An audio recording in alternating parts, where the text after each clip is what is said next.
السلام علیکم ناظرین کرام، نئی ویڈیو میں آپ کو خوش آمدید کہتے ہیں۔ اس وقت 64 ارکان سینٹ میں موجود ہیں۔ آئینی ترمیم کا مسودہ سینٹ میں پیش کر دیا گیا ہے۔ سب سے پہلے کابینہ سے اس مسودے کی منظوری لی گئی، اس کے بعد سینٹ کا اجلاس اس وقت شروع ہے۔ آئینی ترمیم بس آپ پاس ہی سمجھیں۔ اب اس ترمیم کے اندر پی ٹی آئی کی کیسے جیت ہے اور کیسے مولانا فضل الرحمان کو ایک بڑی فتح حاصل ہوئی ہے، یعنی اس کے بعد آپ کو یہ کہنا چاہیے کہ اب پی ٹی آئی اور مولانا فضل الرحمان کو اور کیا چاہیے اور حکومت کے ہاتھ میں کیا آ جایا ہے اور آج کا ونر کون ہے۔ بہت بڑی خبریں ہیں جو اس ویڈیو میں نے آپ کے سامنے رکھنی ہے۔ اس سے پہلے، اس ترمیم کے منظور ہونے سے پہلے، اگر اسلام آباد کے اندر کی صورتحال کی بات کی جائے تو اسلام آباد اس وقت پوری طرح سے پیک ہوا ہے، پوری طرح سے ایک چھاؤنی بنا ہوا ہے۔ بختر بند گاڑیاں اس میں آپ کو نظر آ رہی ہیں۔ پولیس کی قیدیوں والی گاڑی پارلیمنٹ کے باہر موجود ہے۔ پنجاب پولیس بہت بڑی تعداد میں تعینات ہے یہاں پہ۔ تقریباً تمام روڈز بند، تمام مارکیٹیں بند ہیں، لہٰذا اسلام آباد کے اندر کنیکٹیوٹی تقریباً زیرو ہے۔ خاردار تاریں اور بلاکس لگا کر تمام رستے بند کیے گئے ہیں۔ پنجاب پولیس کی بھاری نفری تعینات ہے۔ پنجاب پولیس اسپیشلی رات کو بھی میں نے آپ کو خبر دی تھی کہ پنجاب سے جو آئی ہوئی ہے، بڑے بڑے پیمانے پر اسلام آباد میں پہلے ہی رینجرز، پولیس اور ایف سی تعینات ہے، تو لہٰذا اسلام آباد کو مکمل بند کر کے یہ آئینی ترامیم کی جا رہی ہیں۔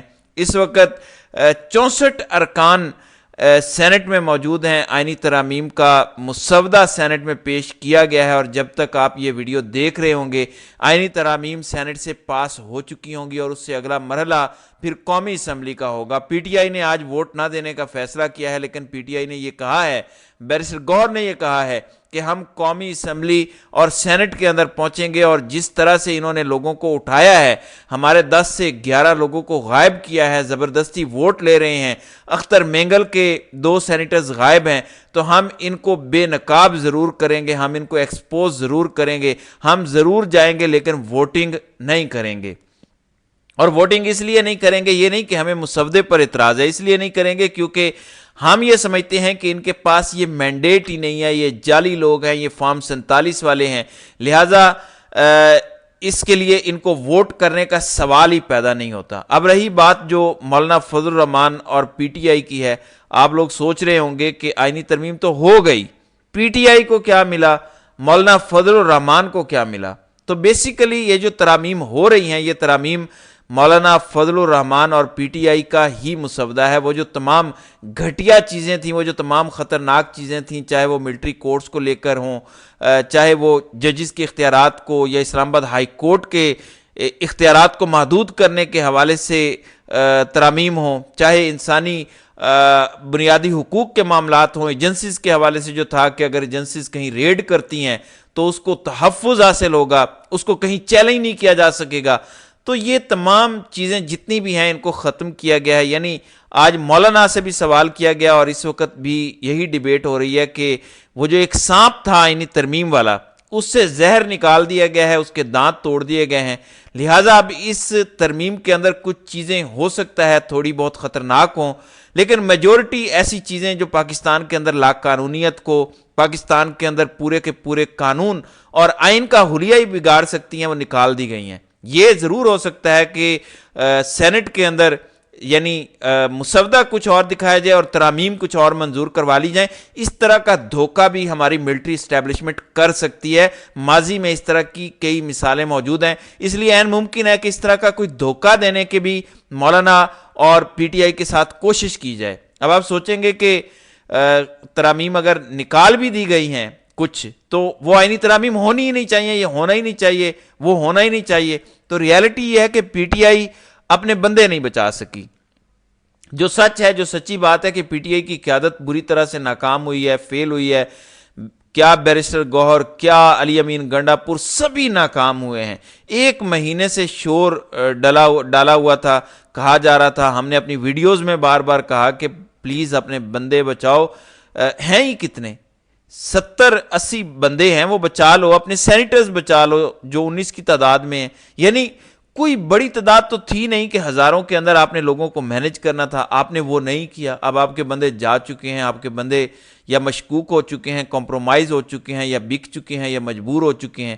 اختر مینگل کے دو جو سینیٹرز ہیں وہ اٹھائے جا چکے ہیں۔ اب اگر مولانا فضل الرحمان ہاں نہ کرتے تو پھر ظاہر ہے وہ والی آئینی ترامیم بزور بازو طاقت کے ذریعے پاس ہونی تھی جو انتہائی خطرناک تھیں، جس میں فوجی عدالتیں بھی ہونی تھیں، سب کچھ ہونا تھا۔ لہٰذا اب مولانا اور پی ٹی آئی کی مرضی سے، یعنی بظاہر پی ٹی آئی اس کا بائیکاٹ کر رہی ہے، لیکن یہ پی ٹی آئی کی مرضی سے ہی آئینی ترامیم ہو رہی ہیں۔ پی ٹی آئی مولانا کے پاس پہنچی اب سے کچھ دیر پہلے، اور پی ٹی آئی کی جانب سے کہا گیا کہ دیکھیں ہم مولانا صاحب آپ کا شکریہ ادا کرتے ہیں، عمران خان بھی آپ کو سلیوٹ کرتے ہیں، عمران خان بھی آپ کا شکریہ ادا کر رہے ہیں، آپ کا بڑا مثبت، یعنی یہ جو سارا کریڈٹ ہے نا، سارے کا سارا کریڈٹ آپ کا ہے، آپ کی بڑی مہربانی، آپ نے ہمارا ساتھ دیا اور آپ نے اس ترمیم میں سے زہر نکالا۔ ہم ووٹ نہیں کر سکتے، ہم کیونکہ اس پارلیمنٹ کو تسلیم ہی نہیں کرتے، باقی آپ کا شکریہ، آپ نے ساری کی ساری متنازعہ چیزیں نکال دی ہیں۔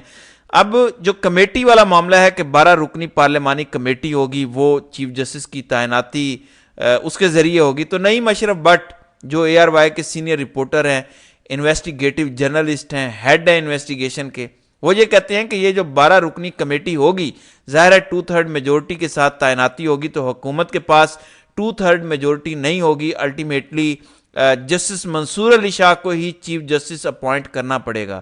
لہٰذا جو تعیناتی ہے، اور پی ٹی آئی یہی کہہ رہی تھی مولانا سے کہ مولانا صاحب آپ نے سارا کام کر دیا ہے، آپ نے پورے کا پورا گند صاف کر دیا ہے آئینی ترامیم میں سے، صرف ایک کام ہو جائے تو ہمیں کوئی اعتراض نہیں ہے، وہ ہے جس سے جسٹس منصور علی شاہ کا نوٹیفیکیشن۔ اور اب ظاہر ہے کچھ ذرائع سے خبریں آئی ہیں کہ بلاول بھٹو زرداری نے بھی اس بات پہ ایگری کیا ہے کہ جسٹس منصور علی شاہ ہی اگلے چیف جسٹس ہوں گے۔ لہٰذا اس وقت اختر مینگل بھی مہمانوں کی گیلری میں موجود ہیں، پی ٹی آئی بھی موجود ہے، اور سینٹ کے ارکان پورے ہو چکے ہیں۔ اس مسودے کے حوالے سے کچھ چیزیں میں آپ کے سامنے رکھ دوں۔ ایک تو یہ ہے کہ ترمیم سے پہلے 8ویں شیڈیول میں شامل نافذ قوانین کو تبدیل کیا جائے گا، منسوخ کرنے کے لیے آرٹیکل 253(5) میں ترمیم کرنا ہوگی، اور وہ قانون Pakistan army act, air force act اور نیوی آرڈیننس، مطلب پارلیمان سے جسٹس کھوسا کے ایکسٹینشن والے فیصلے کے بعد منظور ہونے والے قوانین کو بدلنے کے لیے 2/3 اکثریت سے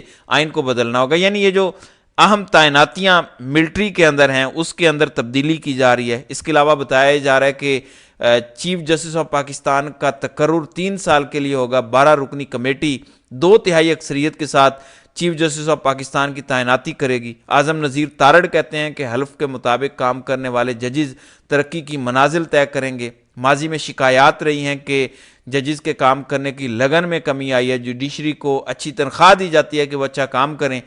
بہرحال اختر مینگل ابھی بھی سخت ناراض ہیں، وہ یہ کہتے ہیں کہ ہمارے گمشدہ سینیٹرز آپ پارا میں ہو سکتے ہیں، بلاول ہاؤس میں ہو سکتے ہیں، یا پھر جاتی عمرہ میں ہو سکتے ہیں، البتہ بنی گالا میں نہیں ہو سکتے۔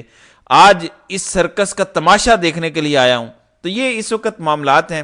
بلاول بھٹو زرداری کی جانب سے، وزیر اعظم شہباز شریف کی جانب سے، ان تمام جو بوٹ پالشیے ہیں ان کی جانب سے قوم کو مبارک بادیں دی جا رہی ہیں کہ قوم کو مبارک ہو، بالآخر ہم 26ویں آئینی ترمیم کے ذریعے اپنی ناک بچانے میں کامیاب ہوئے ہیں، گو کہ اپنی عوام کی عزت کو ڈبو رہے ہیں، پورا پاکستان ڈبو رہے ہیں۔ یہ اب تک کے معاملات ہیں پی ٹی آئی کے، جے یو آئی کے۔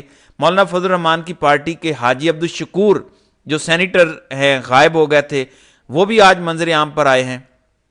آج وہ جب پہنچے تو ان سے پوچھا گیا کہ آپ کہاں پر تھے، آپ کدھر غائب ہو گئے تھے، تو انہوں نے بتایا کہ میرا اپنا کوئی کام تھا، میں اپنے کام سے مصروف تھا، لہٰذا پریشانی والی کوئی بات نہیں ہے، مجھے کسی کی جانب سے اٹھایا نہیں گیا تھا۔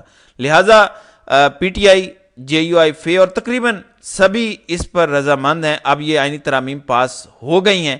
اب دیکھنا یہ ہوگا کہ ان ترامیم کے بعد اگر ان ترامیم کے اندر ابھی بھی کچھ متنازعہ چیزیں ہوتی ہیں یا کوئی باریک واردات ہوتی ہے جس کو مولانا ٹریس نہیں کر سکے، جس کو پی ٹی آئی ٹریس نہیں کر سکی، ایون میں نے جیسا کہ کہا کہ یہ دھوکہ بھی دے سکتے ہیں کہ کسی مسودے کے اوپر جس کے اوپر بحث کی گئی ہے اس کے علاوہ ایک دوسرا مسودہ بھی پاس کروانے کی کوشش کی جائے، تو اس پر وکلاء کا کیا رد عمل ہوگا، سپریم کورٹ سے کیا سرپرائز آئے گا، سیاسی جماعتیں اس پر کس طرح سے کھڑی ہوں گی، اور پی ٹی آئی کے کتنے لوٹے اس ترمیم کے اندر انحراف کرتے ہیں، سارا بھانڈا پھوڑتے ہیں، یا ان لوٹوں کے ساتھ پی ٹی آئی آنے والے دنوں میں مزید کیا سلوک کرتی ہے. تو یہ ساری چیزیں ظاہر ہے اب سے کچھ دیر بعد کلیئر ہوں گی اور ان کا جو امپیکٹ ہے وہ آنے والے دنوں میں ہمیں نظر بھی آئے گا. تو ناظرین کرام، آپ کی اس ویڈیو کے حوالے سے کیا رائے ہے؟